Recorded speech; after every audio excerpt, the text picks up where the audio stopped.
to, first of all, welcome you and thank you so much for joining us. This summer was a really exciting time, and I wanted to make sure that even though we are all geographically dispersed, so there's no like in-person exhibition and opening reception, I wanted to do something where we could really still celebrate the work that went into this residency, how much all of the artists put into it, and be able to share that with the general public.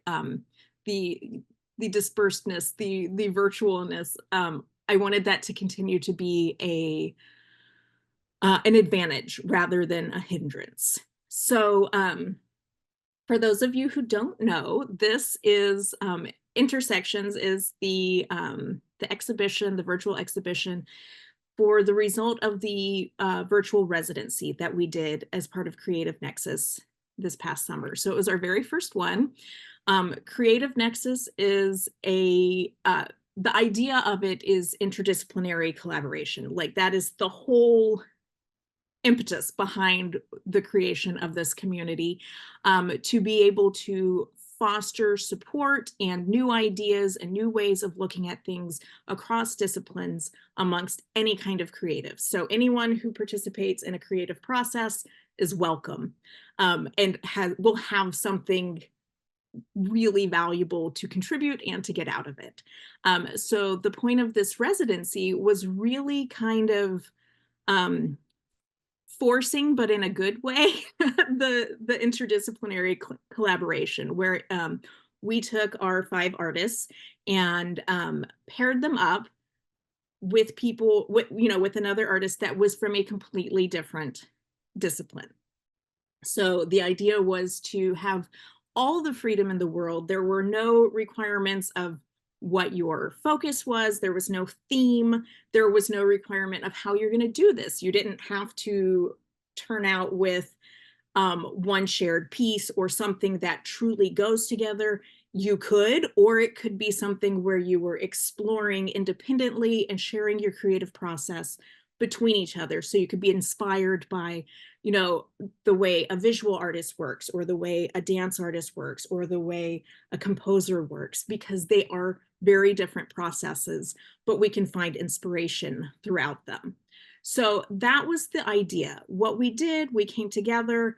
Some pairs already had kind of an idea in mind of what they wanted to explore, but otherwise I just kind of gave a list of, like, I think 20 prompt ideas where they could go through the list together and just, hey, this idea resonates with me, and find the overlap of the areas that resonated among both halves of the pair.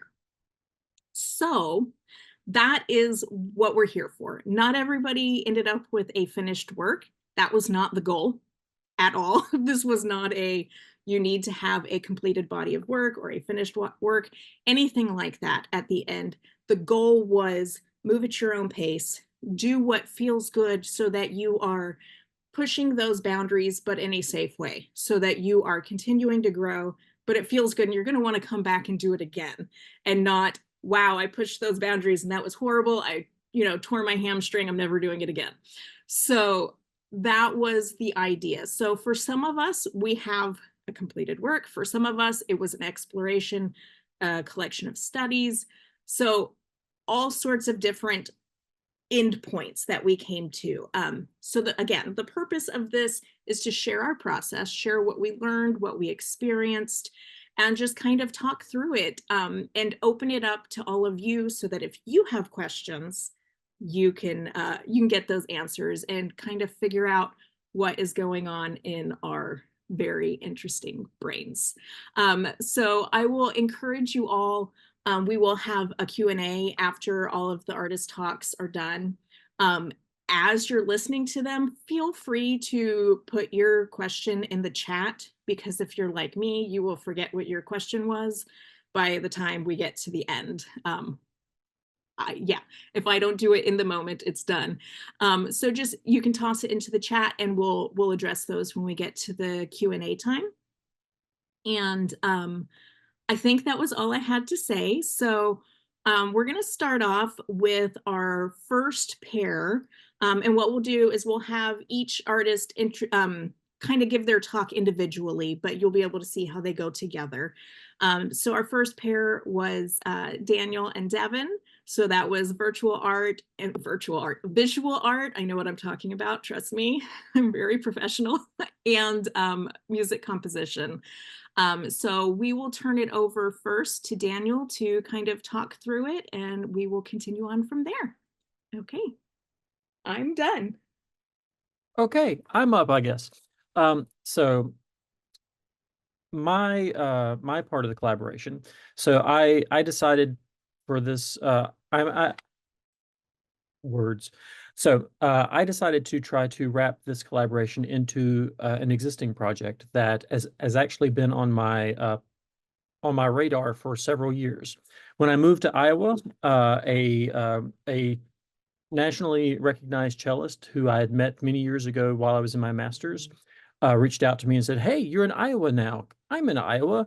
That's funny. You should write me a cello piece. I like a good cello piece. He plays a good cello piece. His name is Craig Hultgren. He's kind of a beast when in terms of performer. He is a new music specialist. He lives in Decorah. Decorah is it's in the northeastern portion of Iowa in the driftless region. And the piece that he requested was a piece that either has to do with, and he gave me kind of a list of things, but one thing was that it could be related to the topography of the driftless region in which he now calls his home. In any case, so that's the sort of background for the project. So I tried share my screen, share my sound, do that. You should be seeing this. Yes. Which looks like that. Good. I'm pointing at not what you're seeing. So in the virtual gallery, you'll see a recording of Craig playing the premiere, or he did kind of a two-performance premiere. He played it once in Decorah and played it once in Quasqueton, and I have no idea if I'm saying that correctly or not, but names, they're fun. And if it has two Qs, it's more fun. The performance there is actually the second one from Quasqueton in one of Frank Lloyd Wright's designed homes. But the piece that you'll check out is it was composed. I had a little bit of work done prior to the summer project, and basically tried to. My hope was to incorporate one of the collaborations this summer into this. Devin and I started conversation and talking about color and talking about shapes and possible things that we could do. I mentioned that I kind of had some of these things already. There's an idea I had for some of the movements. The first one, or a movement that I had yet to write, but I was thinking of kind of the grass and grass covered hills kind of things. I had this idea of an emerald ocean in mind. And basically that was our point of departure for the piece. And so because, well, I got a week into this collaboration with Devin, and Craig calls me, not calls me, but he sends me a kind of an email that I was included on that said, "Hey, there's a performance going to happen in September with this list of Iowa composers." And then he puts my name at the bottom with a question mark, as if to say, "Yes, if you'll get me this piece." So I took that as you have to finish this piece as quickly as possible and get it to him. So stress. So that is the background for this. With that in mind, with the deadline, I don't feel as though I tried as many new things as I wanted to. There were some ways that I combined materials to create new things that I think are very much within my typical tool set. But I did try to stretch in some of the ways that I developed things. For the pieces in four movements, the first is Emerald Ocean, and I'm really just thinking kind of, very much in scenes, like, and you can see the image behind Devin that, I'm kind of, it actually, if you're driving around Decorah, Sorry, I'm not trying to make you do contortions, Devin. But if you're driving through, kind of between Cedar Falls and Decorah, you'll pass through this area that honestly looks like you're driving through, Bavaria with the hills and grass covered. And it looks, to my eyes at least, especially when the wind's blowing and all the grass is sort of constantly moving, it looks like water. So that was the image, the idea, and they're kind of two materials. The one is this sort of, really sort of it keeps sort of having these hills and lumps to it. And I'm really just kind of thinking about, using only technical terms, lumps in my music. But I'm thinking about the shapes, and I'm thinking about, kind of drawing and the graphism of it. And this is something I like to do in music. There's some contrasting materials that are they are a little saucier in terms of dissonance.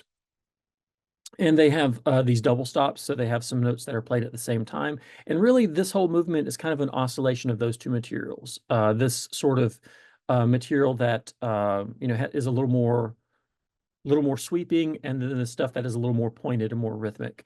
It sort of oscillates between these. There is a lot of variation to those ideas, but that is basically the crux of this movement. The second movement is autocumulus is a type of cloud formation that is only found in the driftless region. And this is a particular kind of wispy looking, I'm not a meteorologist, but composition is fun because anything that you're interested in, you can go look up and be like, I'm going to write music about it. And you're an artist. It doesn't have to make sense. It's fine. So this, that was the inspiration for some of this. The cello is muted, and this is a much slower paced movement, and I'm really thinking about things happening in the distance. A lot of the materials from this movement actually came from this material, this A section, this initial 7 measures of music. But I drop notes, and I filter it in a number of different ways, as if, and I'm thinking about like, how would you see things in the distance? So I'm like, okay, I've been nearsighted most of my life. I know what it's like to see things fuzzily. So I have that kind of, a process of reducing the quality of what I'm looking at, and then kind of distorting it with distance. So that's what's going on with both pitches and rhythms through this. And in general, it's just very quiet, and it's meant to be really kind of distant. The third movement, I mentioned that I had some material already composed. This is the movement that I had already spent a little time with, and I probably had this 6 months or so. I worked on it a little bit and then put it down because I had other projects to work on, and then I'd come back to it. And I was really, if you drive through Decorah again, you'll see kind of these sheer rock walls where it seems like, basically you have the shifting of plates and stuff, and it's like, oh yes, here's all this exposed rock where you see the strata and stuff. So I was thinking about kind of I don't know, every time I drive through like Tennessee and Kentucky, as well as Decorah, like when I can see mountains and I can see like the exposed strata to the rock, I find that very interesting. I never wanted to be a geologist, but I find kind of maybe it's, our oldest son, when he was into dinosaurs for so long, spent a lot of time thinking about that, about such things. But the idea of like these different layers in the land, and then okay, how it would look when there's an obstruction and all that. So I'm really thinking about, again, kind of graphism. This kind of is one plane. There's a little bit of a hiccup, and then kind of staying in that plane, and then here's another plane. So I'm thinking about these different layers of rock, and just sort of projecting kind of, your gaze kind of moving through them, if you will. There's a bunch of complicated things that I'm thinking about for pitches and rhythms in this that aren't related at all to the previous materials, but I still think it works. So I left it in. So that's kind of the material for this whole one. It's a lot more punchy, a lot more contrast to this, because I figure, you're seeing a lot. You can see, okay, there's still the grass on the top, and then okay, there's a sandy layer, and then there's a very rocky layer, and there's a lot of contrast. Or I associate contrast with that kind of like seeing the different gradations of change. So that was kind of some of the inspiring points there. And the last movement, when my first experience going up to Decorah was when Stephanie and I, as a family, and took our boys up to Decorah to do. They have a path that goes around Decorah, and Decorah is very hilly, and we were just getting into bike riding. Our oldest was not that strong of a rider yet. I was towing the youngest in a basket, like in a tow behind my bike, and we had done a lot of the flow trails that were close to Cedar Falls, and that was fun. And then we decided to go up some of these things and these switchbacks that are through cornfields, and the cows are just sitting there watching you go up the switchback, and I swear they're laughing at you because you're dying. And anywho, while we were doing this, one of the more picturesque moments while I was, catching breath and heaving my lungs out on the side of the trail, was there are a number of waterways. You start next to the river, and then kind of you pass through by a number of different streams, and just I basically this last movement is basically a caricature of a number of these different kinds of waterways. So I have for this first material, there's kind of a constant descending pattern that is, I'm thinking about, again, I think a lot about the narrative or the shapes of things. So this descending out of the hills kind of streams and they start slow, but then it kind of picks up as it gets lower, the intervals get bigger until it's kind of in the lowest notes that the cello can play. This kind of next material is contrasting, and I'm thinking kind of, more rocky, turbulent. There in the Decorah region, there's a hatchery for what is it? Is it walleye? I don't know. Trout. Those things.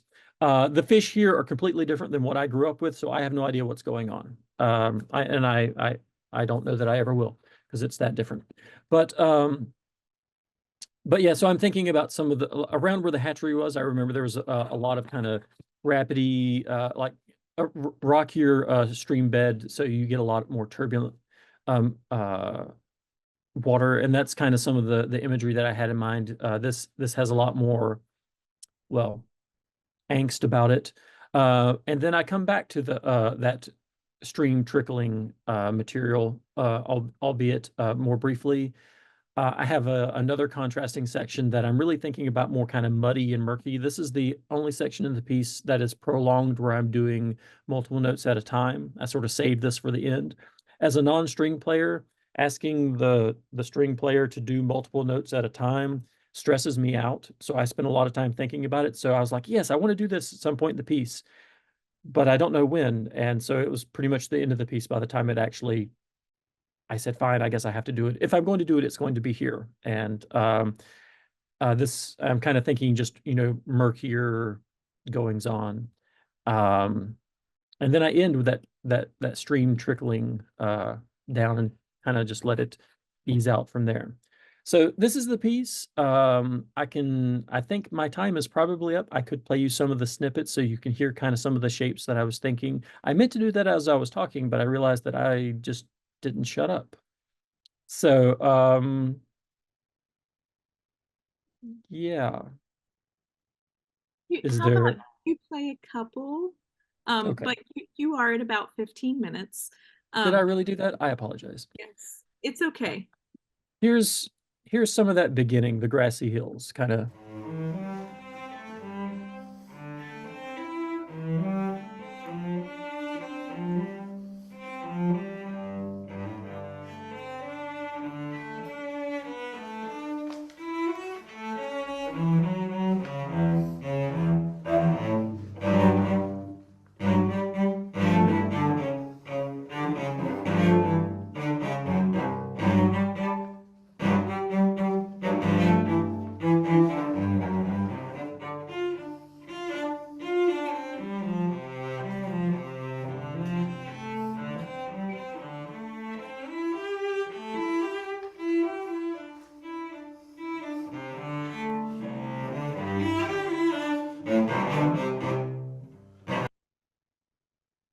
And, maybe for just Another rogue moment might be, some of the auto cumulus.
So a taste of the first two movements.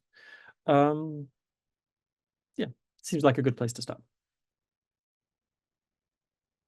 Okay, well, thank you, Daniel. I think everybody will, I love being able to hear about like what people are thinking when they create things, especially music, and especially when we're getting into music not of the, common practice era that is a little less standard for a lot of people to listen to be able to understand the gestures you're listening for, and kind of the contrast and everything. So I think that's really nice. And I hope people definitely go to the virtual exhibit. You'll be able to hear the entire piece. And with that, we will pass it off to Devin. I'm going to ask you to stop sharing your screen though, Daniel. And then we'll pass it off to Devin. Thank you. Hello. So thank you, Daniel. That was really good to hear about your inspirations, and really leads well into my own inspirations because, we work together on a piece. So I approached this virtual residency with some ideas of what I wanted to explore. I had the idea for a while wanting to work with cut paint chips. I don't know why, because it never really fits into my existing body of work because I mostly work in color pencil art. Um, but it just always seemed like an interesting medium because the colors are mixed for you, so you just have to layer them. And so when Stephanie says, "There's no bounds, make something cool," I'm like, okay, well, this is a good time to make something cool. And I was thinking, well, green is nice, and so I brought the idea to Daniel. He says, "Well, green is nice." So um, then he says he has this cello piece going. I'm like, oh, well, that would be really neat. I'm thinking, well, what that fits really well into my idea, nature inspired art, and how do I want to approach that? So I was thinking, well, a mosaic would be really cool. So I was thinking, well, I could like draw on paint chips, or I could do like kind of square paint chips and do something over the top. But my initial test to draw a stick bug on a paint chip went really badly because paint chips have like a coating on them. So the color pencil rubs off. Okay, something else. So that's what I was thinking. Well, the cutting is really good. So I had that kind of rolling around. We'd had a couple initial conversations, Daniel and I. And then I was out for a walk with my daughter, who is 2, and she loves bugs. So she will always stop and get really, really close to any bug. So there's ants on the sidewalk. She lays on her belly and she's looking like this, and she's pointing with her little baby fingers, and she's like, "Look!" And I bend down and I get really close, and I'm like, "Oh yeah, yeah, I see that. That's but like her perspective is so unique and it's so new. Of course, she's only been in the world for 2 years.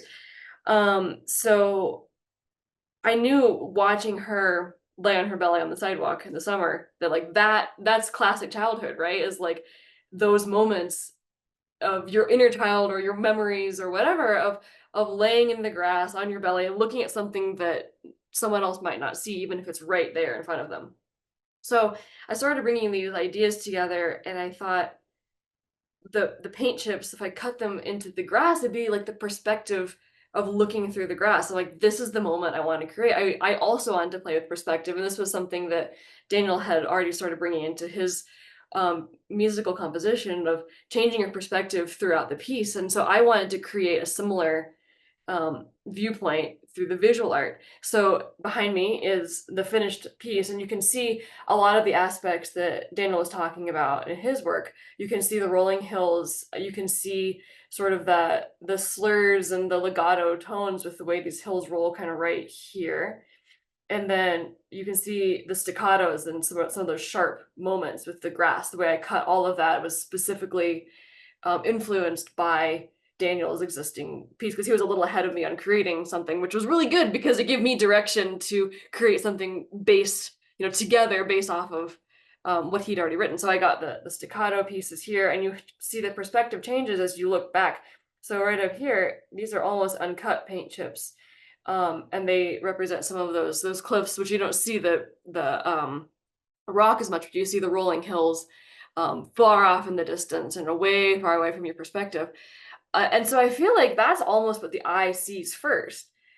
But then your perspective changes and you see that the stick bug is here, and it was camouflaged, even though it's right there in front of you, just like my daughter and the ants is like right there, but you didn't see it right at first. And so I feel like, for me at least, when I look at this, hopefully for you as well, you see, oh my gosh, I missed something so cool, and it was there all along. You get that moment of delight. I want to give you that moment of childlike delight and wonder. And then your entire view on the piece shifts because you realize it's not a landscape, it's a moment. So I want to have where Daniel has the musical moments in his piece, where you have some of the clouds, which are somewhat cut off, but they're way up at the top, and all these different elements.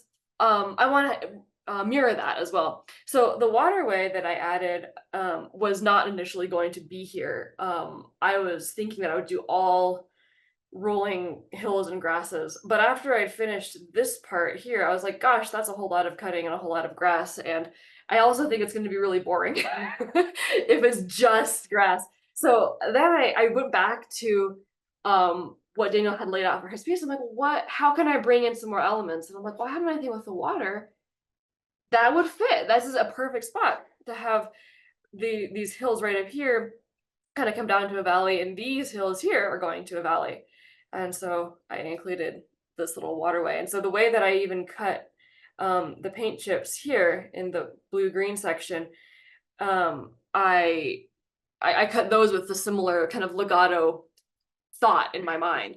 And because initially we had discussed doing a study of green was one of the initial conversations, I wanted to make sure that basically every shade of paint chip that I chose fit into that shade of green in some way. So even the water, it's blue, but I really leaned into the teals and sort of the idea of the shallow, where you can see maybe some fish or something else. So you have the idea of, you can see the cattails right in here, the idea of more beneath the surface, which you have with the stick bug here, that there's so much in this natural world, in this moment, in this childlike moment that is just below what you can see in the initial piece.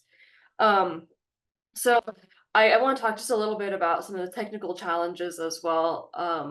That one of them was just gets a lot of cutting. So it wasn't so much hard, but it did get a little tedious after a while. I was like, wow, this is taking a while. But breaking it up with some of the color pencil pieces and all that, that really helped. The biggest construction is just this right in here, the large grass with the fluffy head and the stick bug, and then there's another grass right there kind of behind me. Those are all 3D, so you can't really see in the picture, but they all float sort of above the surface of the piece. And because again, I wanted it to be looking through the grasses, so it's not like sandwiched onto the front of the piece in the foreground, it's like part of your visual experience. So I had to think for a while, like how am I going to attach these 3D elements to the base piece? And I already finished everything else. I'm like, okay, I have to make a decision. And so then I was thinking, wait, I could just cut out cardboard. So I got a hole punch, and I hole punched just regular cardboard. I figured that the paint chips are not acid free, so the cardboard is not acid free, and that it is what it is. And I made tiny little glue sandwiches with two stacked circle cutouts from hole punch, and then I just glued them all on the back. So there's like 6 or 8 in each section, so that when you look at the piece, if you hold it like this and you look, you can see underneath all of those 3D elements, and it really gave me that ethereal, floating, right there in your face sort of perspective, that I was really excited about. Um, and then this stick bug, some of the, I don't know if you can, probably can't see in this, but the back legs are actually glued to the back side of the leaf, because I wanted it to, a walking stick bug, they just cling to the leaves. It's like, little tiny sticky pads, I guess, on their little feet. And I wanted to bring that in as well, because it is a moment in time. I wanted all those little details to really draw you in, so you really feel like you are looking through the grasses. And so that was a technical challenge for sure, like trying to get everything to stick and then flip it all over onto the main piece and like, nothing fall off, please. And it didn't, and it was great. It was really stressful. It's like, so the stick bug is also colored pencil, because that is my main medium, and so that's done as realistic as possible. So if you look at it, it has the greens and the browns, and then the water is colored pencil, the rocks, and then everything else is paint chip. And so I guess the last technical thing is just layering everything. So I made some changes partway through, because again, I wasn't going to have the cloud layer either. It was just going to be the rolling hills, but I thought that was so boring. So I had already glued down this top layer right here. I worked on these as if you would lay shingles on a roof, where I started kind of at the bottommost point, and then worked up. So I worked from here up. I was like, this isn't gonna work to like add. I'm at the top of my paper, I can't add clouds behind there. So I just cut it. I took a pair of scissors and I just cut the top off, and I made it all like rolling, and then I glued some paint chips back behind it. I cut out some fluffy clouds, and I was going to cut everything so that it lines up along the edge. And so I laid these clouds and sky pieces, and then I said, okay, that's perfect. I'm not cutting it. So it hangs off. And I think that also brings in that lightness of the clouds and the magic of that childhood moment. So that's pretty much what I've got for it. That was beautiful. Thank you, Devin. Thank you. I love hearing about like that doesn't work. I don't like that. Like that, because that is such a very real part of the creative process. Like, oh, this is gonna be a great idea. Nope. Nope, it wasn't. It didn't work. So I love that. Okay, thank you. So we'll move on at this point to our next pair, which was actually myself and Alicia. We did some exploration together, and I'm actually going to put it on her first to talk so that I can keep not talking. So everybody, this is Alicia, and welcome. Hi. Okay. I think I thought you were going first, Stephanie, but I'm cool with that. Because I know that you will actually probably have more to say about the words that we chose. So it'll be interesting to go. No, I'm excited. I think this is good. I think this is I mean, because I can go if you No. I like this. I like this. So yes, we met. My name is Alicia Peterson Baskell, and I'm an experimental dance artist. I'm in San Diego, California. I have my MFA from UC San Diego in dance theater, and I'm also a parent. So that came into play a little bit in my story too. I know everybody who is an artist in this group is a parent. So yeah, we can all kind of relate. So when Stephanie first asked me to do this, I thought maybe I was too busy, because summertime for me, as a work from home parent, is sort of, you know, there's not really time for my brain. And it turned out to be true. There was not time for my brain to do it, but Stephanie was amazing and totally open and available to whatever was coming. And so we decided on 3 words, and tell me if I'm wrong with these, because honestly, for me, something happened where these 3 words sort of melted into the work, and then they kind of left for a while. They kind of went away from my clear focus. But when I look at them in retrospect, it's really interesting. Like what kind of comes up is really interesting for me as a dance artist. So the words we chose, I think, were perception, invisible forces, and I read on yours, silence. Was that a word we went? Okay, see, I can't even, it's so funny. I can't even remember that was something that we had decided on. And we talked about these words, and we had like these great meetings where I had a whole different like angle, and Stephanie had, you know, a different perception of what these words meant to her. But I could see hers and she could see mine. And so that filtered into a lot of what I was making. And we came up with this like really great idea. And our whole, like, there was a gallery filled with her work and my video work. And it was, you know, it was like a major showcase in Berlin, and that was done. And then I went to try to do some of this video work. And I just couldn't get myself to do it. You know, partially because of it being the summertime and being a mom, and partially because, you know, there was something about it that was so like way over here, and I needed to be in the process, which I'm, you know, such a lover of process, that was sort of funny that should happen. But I also, you know, some of this feels a little like, some of this residency felt to me a little like grad school. But when I was in grad school, I had no children. I had all the resources that I could ever want. I had tons of time, and experimenting and failing was like just something that you did every single day. You just, not necessarily failed, like you just experiment, you throw it away, you experiment, you throw it away. Like everything was very ephemeral. Like you just didn't need, it was great. It was such a great space to be, but I'm in a different space right now. So how could I like stay in that really experimental mode, and not be precious about the work, because I didn't want to get precious about it, but also like zoom in on it, get to it faster, right? Because I don't have the time. I don't have that same, I just didn't have or the same resources. So yeah, the whole summer went by and I hadn't done anything.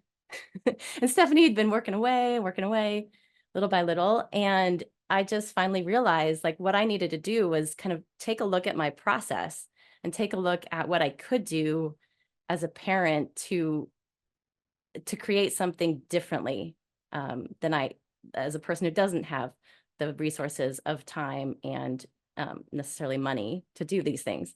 So I just planned a performance. I found a performance space. You know, instead of getting it, I was thinking I would get a black box. Originally, I was thinking I'd get a black box theater, rent a black box theater, rent some film cameras, or, you know, phone different things, a GoPro, get different points of view.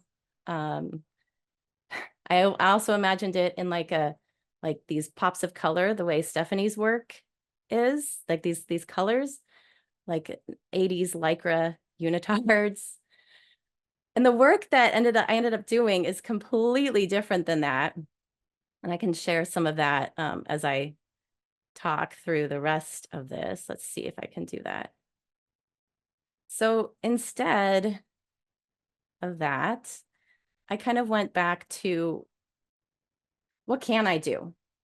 And I can rent a dance space, and I can invite people, and I know people who would come, and I can do it at 10 o'clock in the morning. And it was just like, what can I do? And also taking into account perspective. So I asked, this is a video from one of the audience members. Can you guys hear me still? Yeah, okay. So I asked them to, they could film if they wanted to. I did it over Zoom too. So some of you were there and watched it live over Zoom, which also was interesting because it shut off at some point because my uncle called in the middle of it. So, it was there was so much of it that was about like, how do we do this thing? How do we do this thing that we call art, that we call process in our lives? Like, how do we just do it? And I'm an improviser. And I'd been practicing improvising in my living room for the last 3 years with people witnessing me in a practice called authentic movement. And I brought that into the space. I'm not performing authentic movement, but so much of the practices of authentic movement are in what I'm doing. It's in what's going on in my mind consciously. It's in how I'm dealing with my nervousness in front of the audience. It's in what's going on in my choice making, my choreographic brain that wants to, tell me something about timing that I already know. And then, the other part of me that wants to allow for something different to happen, all in the present moment. So it was really fun for me. I had about, I think, 9 people there live and maybe 6 or 7 people there online. And that for me made it possible for me to do this work. I realized doing it in a black box by myself just wasn't what I could do anymore as a parent. But if I'm doing this with other people, then I could do it. So I anticipate that I'll be performing this again in different spaces. And I hope to get to a point where I am performing this in that envisioned space where the video could correlate really nicely with Stephanie's work. And I use Stephanie's work in ways that you wouldn't recognize, but I used some of the imagery in my memory as kind of a map that I could pull on. As an improviser, sometimes you want something like a score to use. So whenever I needed it, I pulled on that. Some of the sharp edges, some of the spacing of the colors. And also when I look back at the words, perception, that was something I felt like I started honing in on in terms of the audience. But invisible forces, I feel like I might be dealing with invisible forces all the time. Yeah, that's the end of that. What is improvisation feels like it's a space where that's what you have to lean into. You have to lean into things that you can't see, and the things that are entering the energy of the space, the energy of the audience, and then silence. I love that. When I saw that, I was like, really? That was on our list. Because so I'm going to stop the share, because something that I often lean into as an improviser is storytelling. I like to use language. I like to speak. You might be able to tell. I like to speak in performance.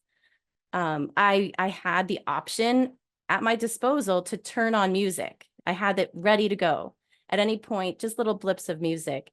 And I didn't. And I was very purposeful to not. In the moment, I was like, no, this isn't right. It's not right for me to speak. There were moments that would come up where it felt like this is where I would normally speak. This is where my body knows is a good time to speak, that the audience will get like a kind of relief from me speaking. But the silence was kind of incredible because I think it allowed the audience to lean in a little bit more and a little bit more. So yeah, this kind of fascinates me how those words come back, like how somehow in the body there was a memorization of that information. And I haven't named the piece yet. We'll see. So that's all I have. Beautiful. And yes, I just called it performance. That's what I named it for you. Performance. But yes, I love that. I love that. I think this might be more information than I've heard yet about your process, because we were so out of sync by the end of it. Like, we talked a lot, but it ended up very much passing from me to you, and rather than being not consecutive, concurrent. That's the word. Right. But so thank you so much. That was so wonderful. And I will say, as somebody who was watching the Zoom and watching this performance in silence, it was so just riveting, like transport you to like some other plane of existence. And it was amazing. So I think you will all really enjoy watching it. So thank you, Alicia. Thank you, Stephanie. I will dive in now and give you, on the backside, a little bit more context for what Alicia was talking about. So I am working on sharing. I think you should be seeing me in front of a beautiful screen, but I don't know which side it's on. So just bear with me through that. But hi, for those of you who don't know me, my name is Stephanie Swilley. I am a self-taught artist and writer. And I actually think about myself mostly as a thinker and a communicator. And I think that will come across as I talk about this some more. My art and my writing practice have always been a way for me to express my thoughts and observations about the world. And that's kind of what I was doing here.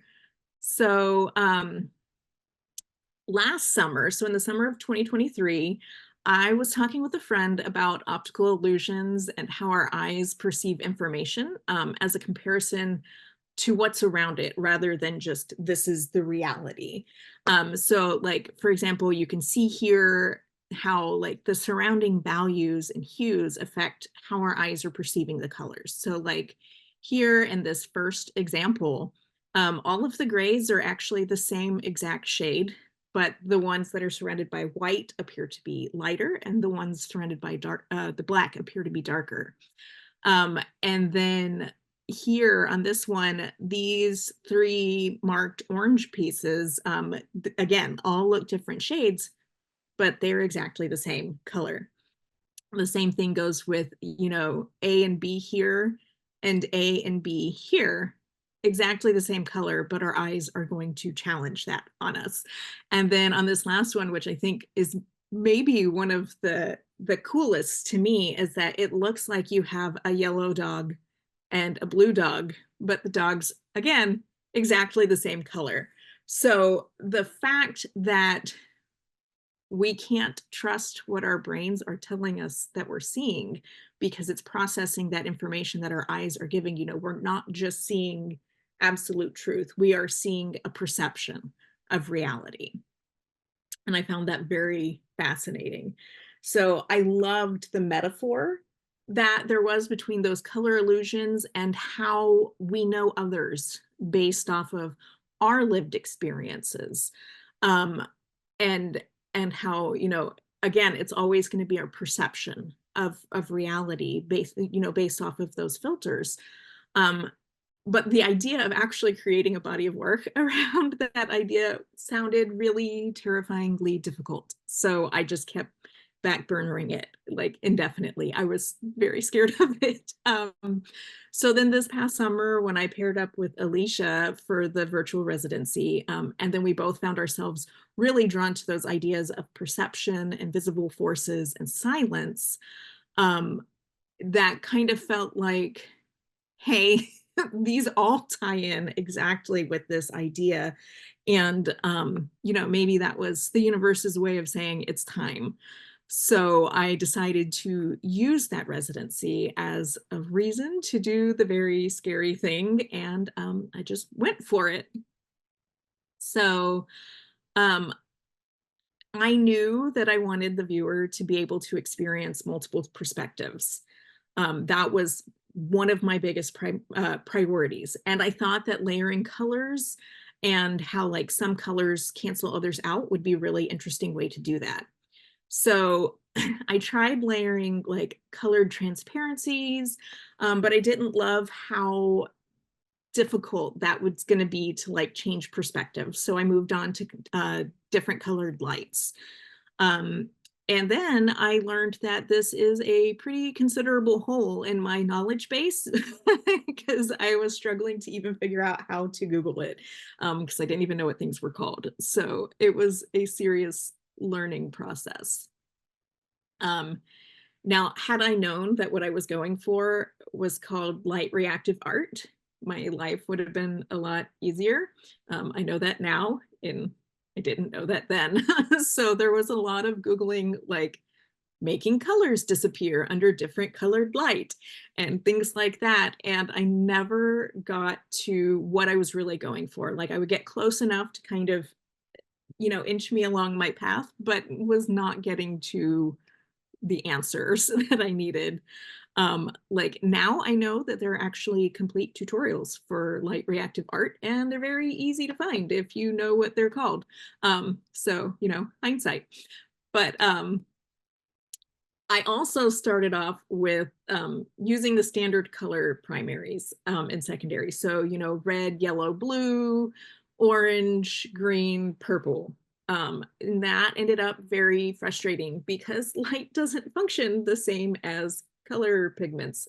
So there were a lot of late nights where I spent just puzzling out why things weren't doing what I expected them to do. But again, all of my Googling led me nowhere because I wasn't using the right words. And in one late night epiphany, I started thinking, oh, hey, maybe the primary colors and light aren't the same. And it turns out they're not. The primary colors of light are red, blue, green, you know, like RGB. And then the secondaries are magenta, yellow, and cyan. So that discovery finally started changing things for me and started leading me toward the effect I was going for, mostly. So it was an uphill battle of learning through everything. It didn't end there. It continued on into figuring out lights because I started with theater gels over a light source, but it wasn't strong enough to really make the different colors disappear. There was still too much white light coming through. So after some group brainstorming with my family this summer, they're, you know, wonderful, wonderful people. I ended up landing on LED lights and one-way film for the glass. So that would be my dad. He came up with that brilliant idea. So I started on that, but I am not an electrician. The intersection of volts, amps, watts, all of that baffles me no matter how many times my dad explains it to me. So that was a struggle. But I was really determined to not push this onto my husband like I usually do. So I watched a lot of YouTube videos about setting up LED light strips and connecting them and using the controllers. And then I talked through ideas with my dad because I got to the point where it was going to cost me hundreds of dollars in materials just to do 4 pieces. So I was pretty confident I had missed something obvious. So after a lot of very patient guidance, I finally managed to work out that what I needed was a 24-volt RGB LED COB strip. What COB stands for, I have no idea, but it's a continuous light instead of little diodes. So it's nice. So this provides a strong enough and even enough light for what I was envisioning. So you can see the kind of results it ended up with here. So each of these studies was done in colored pencil on a translucent matte Duralar. That's a kind of acetate alternative. And they're layered over a white paper that has markings that were intended to resemble cracks and damage, with the idea that our underlying traumas will be more visible to some, invisible to others, and viewed in different lights by others. So I explored organic shapes, geometric shapes, layering and blending and shading, all to see what resonated best under the different lights. And unfortunately, the blended one, like the piece on the very right, is the one that reacts the least with the light reactivity, but of course the one that, you know, is more my style. So ultimately, what I was hoping to have as a collection of final pieces ended up being demoted to a collection of studies. Because there's still more I want to figure out for this. I'm not disappointed. It's okay that it got demoted because I have ideas. I know where I want to go with this. And now I know what light reactive art is and how to learn more about it.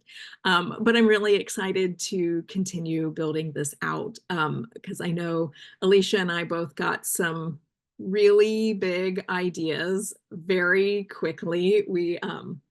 It was so exciting. We'd finish every call and I'd run out to Daniel and tell him, oh, we're going to conquer the world and it's going to be amazing. And then we kept paring it back. But I still think there's so much huge potential with this collaboration. And I'm really excited that we will be able to continue expanding it and building it out. So when you visit the virtual exhibition, I would invite you to really take a moment with each study, really examine what appears and disappears under the different colored lights, what merges, what separates with the different shades and everything. And then I'd really invite you to consider how our understanding of others is working the same way, how everything we think we know about other people is filtered through the lenses of our lived experiences. And the more we take time to understand somebody else's lived experience and take that to heart and bring it home, the more we can understand that what we are perceiving is not necessarily their truth. And the more we share our personal truth, the more they will understand us as well. You're never going to get rid of it, but you'll at least know it's there. So that's just my invitation for you to take away, to take into your life with you. But that's mine. I don't know how to finish. So that's it. And we will move on to our final pair, which one of them will look very familiar to you if you paid attention at the beginning for some strange reason. But we're going to pass off to Kelly to start and tell us about her project collaborating with Daniel. Yay! I'm super nervous to talk, but so I'm Kelly. I'm in Central California, and my journey to becoming an artist was a long, weird one, which is probably not that different from most artists, honestly. I graduated with a degree in finance, and the economy went bad, and I went into retail, and then I got into marketing department, and I got into marketing for a while and branding, and then I decided last year that I really love the part about branding and marketing that I really liked was the illustrations that I got to make as part of that job. And so my decision was pretty easy after years of agonizing over it. It was, oh yeah, I want to do art as a job. So that's what I do now is I illustrate, I make things for, like, I make physical products with my art on them. And I love it. I love being an artist. A lot of my art is very graphic, as you can, not graphic, but like graphic design inspired. Point of clarification there, not graphic. But very graphic design inspired. And this piece that we worked on, that I worked on in coordination with Daniel, was also graphic design inspired. And I'm also very inspired by retro aesthetics, retro craft as art. And so that was incorporated as well. For me, so I named my piece The World. There's a few different reasons for that name. I'm actually going to share my screen and just have my piece going. It's an animation, which is something that was very outside my comfort zone. And I think part of, I really tried to embrace being outside of my comfort zone because this whole project was outside of my comfort zone. Let's see if it will cooperate and play. Oh, it's playing, thank goodness. Sometimes it likes to freeze. So I can see it moving. I don't know if you guys can see it moving, but it is called The World. We were initially, there was I want to say quite a long time, maybe half this project was kind of ideation, and just talking about inspirations and where we could go with this. I am used to working at home alone. I am used to not with a work partner, not with a collaborator. So that was taking me outside of my comfort zone. Working with a composer was also outside my comfort zone. My art is typically illustration. It's static. It doesn't move. It doesn't sing. It doesn't do. It's static. And a lot of my art is also analog versus analog and digital. I have a lot of, I do screen printing, printmaking, getting paint under my nails. But at the same time, Stephanie, to your point about like RGB and CMYK color modes, I wish you'd have told me. I wish I'd have known that, because that is what I do a lot. And as you can see, that is also something that's part of this piece, but it's all digital. But I hadn't, so working on an animation really pushed my boundaries while also using the skills that I had in just a really novel way.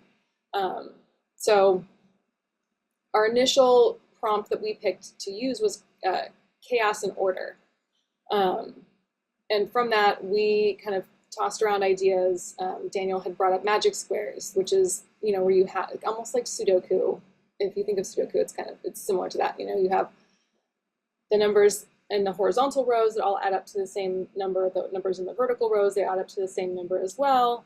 None of the numbers repeat in this instance. And so that was one of our inspirations. We also took inspiration from tarot cards. We both pulled some tarot cards and kind of got inspiration from those cards that we pulled. I pulled inspiration mostly from the world card, which if you know what the world card looks like, I wish I would have thought to share that image and have that ready, but I don't. But it's kind of like an oval shape, is a big motif in it. It's not the only thing, but so that's where the ring came from. And then that's where I chose to tie in my love of craft. So it's a pretty well-known quilting motif was the friendship ring. I know it has a couple other different names, but I love the friendship ring name because the idea is, as you can see, each of the petals of this ring is a different color. And in quilting, you're going to get a different pattern of fabric for each piece, plus you have your background fabric. And the idea is that you are going to be asking all your quilting friends for, can I have a scrap of your fabric? I'll give you a scrap of my fabric. And it's incorporating your community into your work. And I really like that idea. So technically in this piece, I've got the digitally created quilt, and it's supposed to look like a magic square, like a quilt, a little bit like a tarot card, and then each piece you'll see moves, and it moves differently, and then some of them have a different number. So we've got 8, 1, 6, adds up to 15, and 8, 3, and 4 adds up to 15. So it's a moving magic square quilt. Because I also, as an artist, I can't pick just one discipline, and I can't apparently pick one discipline when I'm doing a single project. So that is how I got here.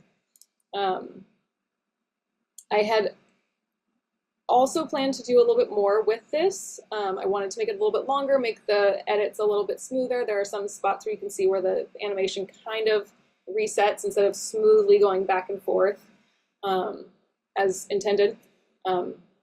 And it was one of those, like, life's busy, I've got kids, this is as close as I can get. And plus I'm doing a very new, I am not an animator.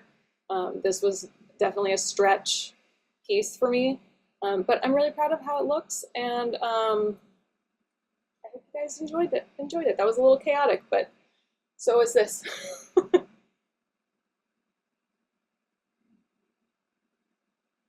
Okay, thank you, Kelly. I think that was your way of saying you were That done. was Yes. that was my way of saying I'm done, and then I'm sorry I got distracted trying to figure out how to stop sharing my screen. You're totally fine. I understand completely. But yes, and I think that was chaotic, but that was the point, right? Like chaos and order. You can't have order without chaos. So I love it. And as somebody else who does not pick just one thing, yes, you got to take inspiration everywhere it comes from. Like, I love it. So thank you all very much for talking to us about your work, your experience, your process, and everything. So we're going to open it up now if anybody has any questions. Daniel already has a question, it looks like. Do you want me to talk about my part of the last one? Oh, I forgot about you. I'm sorry. Oh. We are not going to open it up to Q&A. We're going to remember my husband for a minute, and I'm glad it was you. I forgot. I'll go really fast because I was long-winded earlier. My apologies again. So for my part, this my collaboration with Kelly, as Kelly said, we spent a lot of time kind of trying to figure out what we were going to do. There was a lot of, we played with chaos and order. I use a lot of numbers. I try to pull as much data from whatever the compositional idea is going to be, and then use that to make compositional decisions. I've done that for years, and somehow, even if it's kind of silly, it feels less arbitrary than me just sort of saying, "Ah, yes, I will do this," because I say I'm going to do it. And that feels so like, well, why'd you pick that? You could have picked this. That would have been nice. You could have picked those things. So it's all, all of your decisions, I find that I second guess a lot of them if I'm just making them on my own. But if I can tie them even tangentially to whatever the compositional idea is, then there's a purpose, and I try to make it work. And I find that, I actually end up stretching more, like my craft rises to the challenge I kind of set before myself in a way. So I did this, so I think about numbers. I threw out magic squares as a thing. I've used that before, but there are a lot of different ways you can use the squares. And we struck on, there are both orderly and chaotic properties to that. And, we were talking about what are other systems that potentially have some chaos or some order, roll the dice or, do a tarot draw. So we did a tarot draw. There were 3 wand cards and 2 major arcana cards, and I used a lot of the same information that Kelly did, but it's so fun to see, like, when we're using the same sort of values and how it gets spun out. So I used the magic square values. You saw the grid in Kelly's work. I actually used those numbers as section timings, and what those yield is kind of I would call my piece a study. I learned this was more of a learning process, and ultimately, I there are a couple big lessons that I took away from it. But the piece sort of does a number of quick shifts, and my idea is that it's kind of accompanying an imaginary scene, shifts in perspective of characters or something like that. I did this in virtual instruments in a digital audio workstation. You'll see that in the gallery. I did not lean into the world card or into what was the other one? Judgment was the other major arcana card. I leaned into the 3 wand cards, which was the 3 and the 4 and the 7 of wands, because I can play with numbers, and that gave me some fodder to work with, because I was actually I felt a little overwhelmed. I was like, oh, so many decisions to make. Let me just grab something and work with it. But for the most part, I would say that for me, this project was very much an exploration in trying to find new ways to work, because the project with Devin, I got the kind of deadline from Craig to get a piece fast, I ended up not being able to explore as much as I wanted to. So I tried to balance the scales somewhat and then explore, try to not rely on known tools and practices as much in this one. And for the most part, I think that was really successful. I found a number of different ways to use materials in a way that I previously hadn't thought to put them together, which I was making notes. I'm like, oh yes, going to try this again. So I have like a laundry list of things that I think, okay, that's going to turn into the thing for a piece down the road. But kind of my biggest takeaway from this this piece, and ultimately it has to do with I'm not satisfied with the piece in its current state, and I think it's all my fault. And let me explain. I went into this piece thinking I would work on it in the digital audio workstation, and then I'll eventually maybe turn it into like a band or orchestra piece. So I was working in one medium, but always thinking about the other one. And I think that made it so that I was always dissatisfied with how it was in the first medium. The best analogy I can come up with is you ultimately are wanting to do a color painting, but you're doing it first as black and white.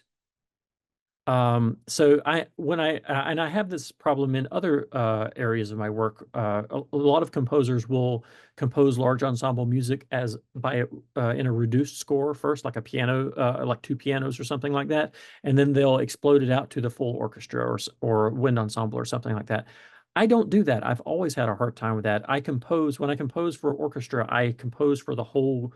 I have the whole score in front of me because when I think, this line, I want that to be in the clarinet and I want to support it with that sound and that. So I'm thinking about the colors.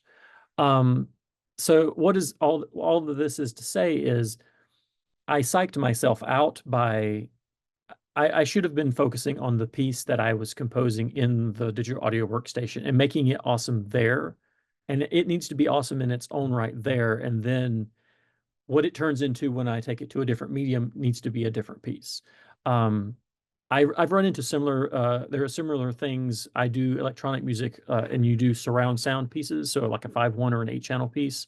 Well, you always need to do, for those kinds of pieces, you always need to do a stereo mix down of it, because not everyone has a 5.1 surround sound, so they can just, let me listen to that to audition it. But so I've done that for all of my surround pieces, and I hate every one of them because it's a completely different piece. It's a reduced piece. It's there's this bandwidth to the piece that I envisioned that I composed first, and then I had to smash it into this. Okay, now it can be auditioned. It's the same that maybe like vinyl purists may go, oh yes, no, don't do an MP3 version of my tune. It can only be played at this quality. I'm not one of those, but those are some of my takeaways. So there's a lot of strings, percussion, clarinet, and piano and harp kind of samples that I used. In general, it's kind of the feel of the thing kind of bounces back and forth between a little energetic at times and a little ominous at other times, and then plays with kind of this idea of arcana and magic. The piece, I called it wand lore. That's all I got. I said I'd be brief. Okay, well, thank you, Daniel. Also, I have to point out that this is the reason that you do things like this with your spouse, so that you can be pleasantly surprised during an artist talk to hear them using your advice to them as their lesson and everything they learned. Because I was like, yeah, black and white piece to color, yeah, you got to get those values right before you add color to it. So yeah, do this. That's a good idea. But now we are actually done with our artist talks. Sorry about that. So now I'm actually going to open it up to questions. If anybody has questions, if you don't, we'll just take it as a compliment that we did an outstanding job telling you everything you ever wanted to know. But feel free, you can either drop it in the chat, you can raise a hand, and because I'm sure with 4 people, there's going to be just pure chaos, or you can just unmute and ask. We're very low key here. I should have had the Jeopardy music ready. My mom is singing it. I see. Okay. Devin, I don't think you ever told me. I'm sorry, you just said ask. I joked it. Okay, I'm gonna go for it. Devin, I don't think you ever told me about your daughter's perspective and you know, as you explained it in your explanation of your work. Have you had her look at your piece, and has she commented on it? Does she think it's neat? Does she see the connection? I should show her. I work when she's napping, so she doesn't see a ton of my work. I do occasionally if I'm working on something and she's like gets up from her nap, like I'll show her. But I don't think I showed her this one. I really should, just because she's a huge inspiration. I almost feel like I didn't think to tell you that at the time because it wasn't fully formed. You know, it's like I almost didn't see that connection until like afterwards. Like when I saw her do lay on her belly and look at the ants and stuff, I was like, oh, that's got to be a piece someday. And I sort of didn't realize that I was creating it until I finished it. And I was like, oh, this is the piece. Turns out I was inspired. So like I feel like when you and I would have our meetings, I would think a lot more about like, okay, how does this like work with Daniel's piece, or like how do I address this issue? And I almost had to change my own perspective and just step back at the end and be like, oh, that's what I was doing. That's I think she'd amazing. like I it. love it. You should show it to her and let us should. know how she reacts. It's a great idea. I have a Really? question for anyone who wants to answer. This is for any of the four of you, or all of the four of you, if you wish to answer. Do you see this project that you've done, whether it's a study or a fully finished product, influencing your work moving forward? Whoever wants to answer.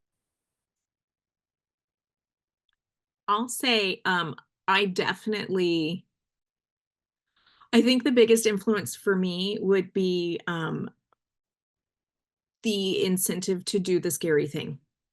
Like go do the scary thing, go do the hard thing, because even if you cannot figure out how to Google the question, evidently, I should have asked Kelly, or I've got community around me, and make better use of that, because the answers, the support is there. You don't have to do it by yourself. And I definitely tried to do this by myself until I couldn't. So I think that lesson will stick with me, and that the scary thing, like, it was hard, but I didn't die. Like, what's the worst that happened? I got a headache trying to Google it. Like, that's the worst that happened. So yeah, I think for sure. I agree 1,000% with that. And also, like, my lesson that I'm not going to be going into animation. I did learn that I am definitely not going to. I will still play around with animation. I have the app, I have the tools. I'll probably play with it now and then. But like, I learned that I like it when my art stands still. It's so much easier to get so much more done. But what I did take away was that I miss working in collaboration with people. Like, that is nice. It helps with idea generation. It helps with solving those problems. Like Stephanie, like you said, it working in a silo all the time, which is my standard practice, has its limitations. And this was a great reminder that I don't have to do that. And also, to your point of like, what's the worst that could happen? Like, I feel like that's why we're artists, is like, we take that question very literally a lot of the time. Like, I'm gonna just do it. What's gonna happen? And a reminder that like, I don't have to be scared. I don't have to like hide away. And it's like a little bit more of like that freedom is a good reminder for me. For sure. I think for me, I approached this piece, and I should have talked about this perhaps in my portion, but I approached this piece a lot more like cerebrally, where I often work where I think, what would it look like if this, like I have a flamingo sticker, and it's like, well, what would it look like if a flamingo wore skis? I don't know. That sounds like fun. I think I'll draw that. But working with another person is like, I know I want it to like be a certain way when it's done, and it's like, I want to work with the sounds that I'm hearing. I want to like think about how I'm going to construct something. And so I feel like I thought a little more specifically about my process going forward in the piece. And so it's nice that I can do that. Like it's not something I do a whole lot, and it's not that I didn't think I could, but it's nice that I can use it as another tool in my toolbox if I do a collaboration, or if I'm going to do like client work or something like that, that I can think very like cerebrally about the construction and have it turn out like it turned out the way I wanted, which is, I feel like that's amazing. I think like so often we make things that are like, okay, well that's not what I wanted, but okay, great. But this did turn out. So the process worked. So it's like, okay, I can do this. I can rely on myself for that. For sure. Your turn, Daniel. Everybody else answered. I guess I'll just reiterate. So, you know, I would say that, you know, the discovery that there are always new ways to try things. And, you know, the idea of, you know, mining, yeah, I mentioned that I like mine the compositional idea for information and then use those values to try to, okay, how can I manipulate this to then to create, you know, materials that may suck, they may be cool. But the idea is, you know, there are always new ways to combine and recontextualize. And even when you think, oh yes, I have this figured out, I can do cool things with this. There's nothing wrong with trying to do it differently and seeing, oh, well, what can happen when I let me slice the loaf a little differently. What's, you know, something cool might come from it.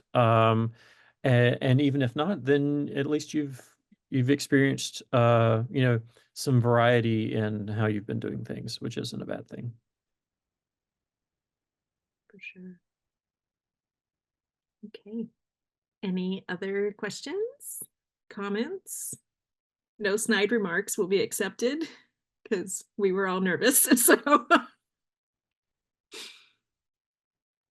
I think you've Okay. answered a lot of the questions I was thinking about as you were talking about it all and how you're all working together and collaborating. I was wondering about the sort of challenges you face from working in an interdisciplinary way, or any surprising ways, things that you found in working with a different discipline to what you're used to. I like to a large extent, I think you've answered that, but if there are any extra surprises or challenges that you found, I'm yeah, very interested to know. Yeah, I think that's a great question.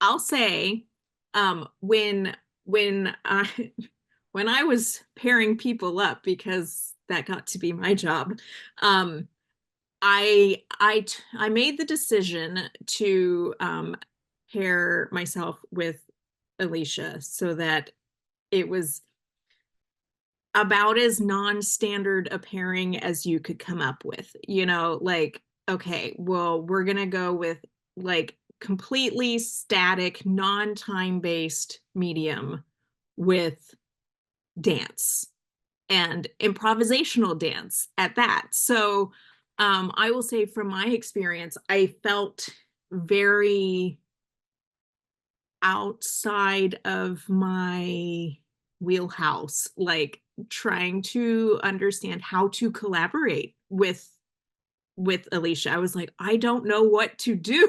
I don't know, like this feels so intimidating. Like I do, like, because Daniel and I have, you know, we talk enough, and you know, sure, I know how to work with other visual artists and we understand that, but it was like, this is not time-based. This is, she's not even like choreographing this, like this is improvisational. It's not planned. Like how do I give her what she needs? Like, what's her process? How do I get, you know, how do I do this? And then I think the biggest thing was realizing that difference was kind of all it was. Like, that's all it needed to be, was she was looking at this from a different perspective. I didn't have to understand necessarily what she was doing. I didn't have to plan what I was doing around what she was doing. It was just, she had her thought process. I had my thought process. They were pre-described based off of our experiences, our inclinations, our disciplines that we were within. and then we would just brainstorm together. And I think that that realization of the common ground already exists, and you don't have to make it or even find it. You just have to realize that you're there, like coming authentically with your thoughts, like that your humanity is your common ground. And I think that was really powerful in that I think it will open up a lot more things. Just being able to recognize like it doesn't matter. The limitations are self-imposed. They're not real. So I hope that answered your question. I kind of lost track what I was Yeah.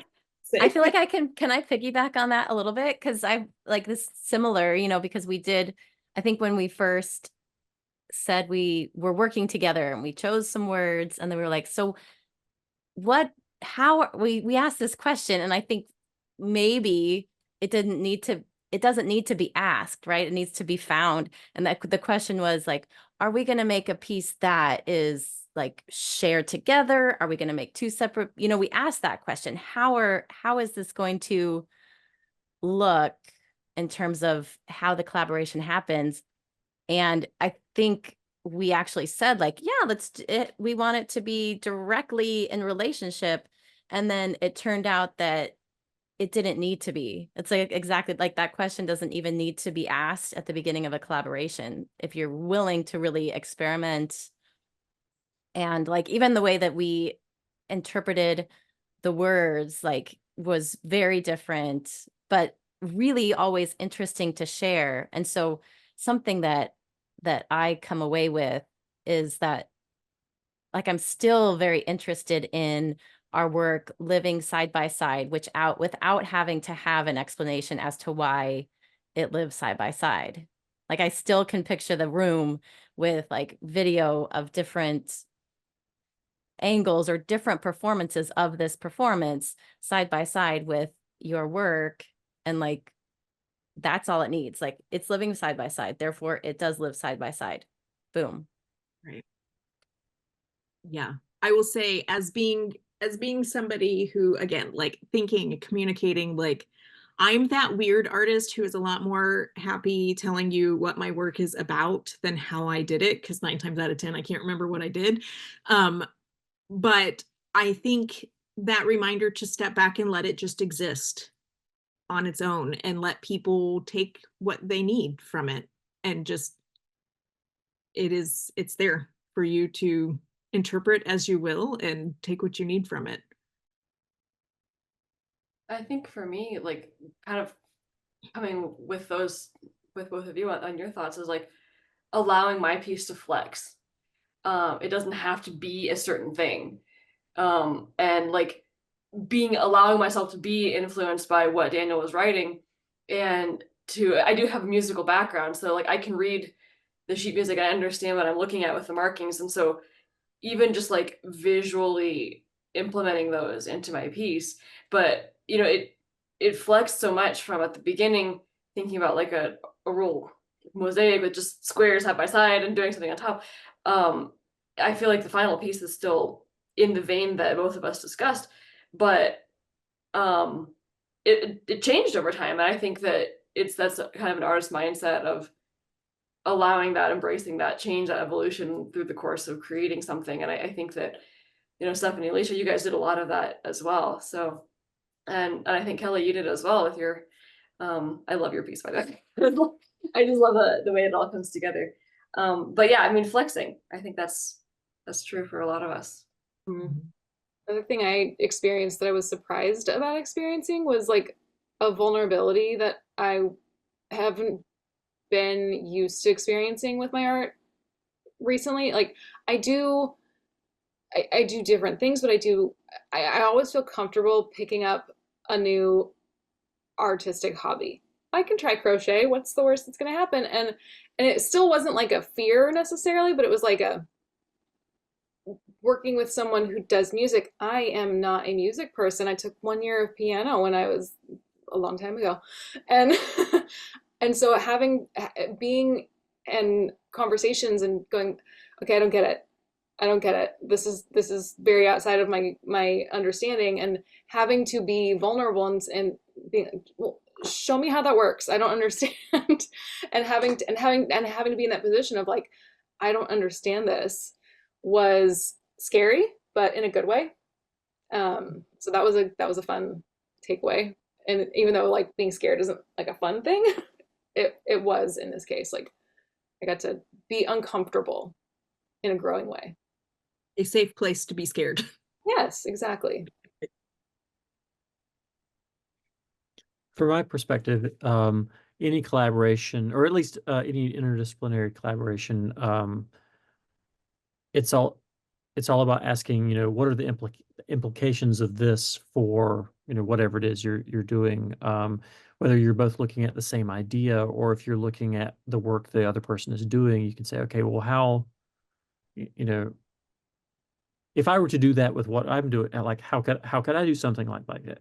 How could the difference in cutting techniques, or the difference in easing motions for animation, the difference in thinking about improv, choreographed versus improv moments in dance or in music or anything, like a lot of the concepts are, they're general, their shape, their movement, their tension, relaxation, their control, or little or none. So it's about just saying, what are the implications for the work you're trying to do now. It's always refreshing to talk with artists that are doing something different than you are doing, because it's an opportunity to go, oh, I have no that's new, like I got nothing. because of the vulnerability, the scary, it's like being in school again. And I'm convinced that we grow more through such collaborations, through taking such risks. Mhm.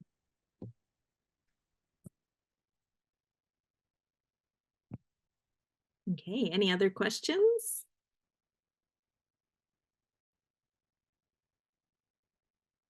I feel like there's silence, so that's okay.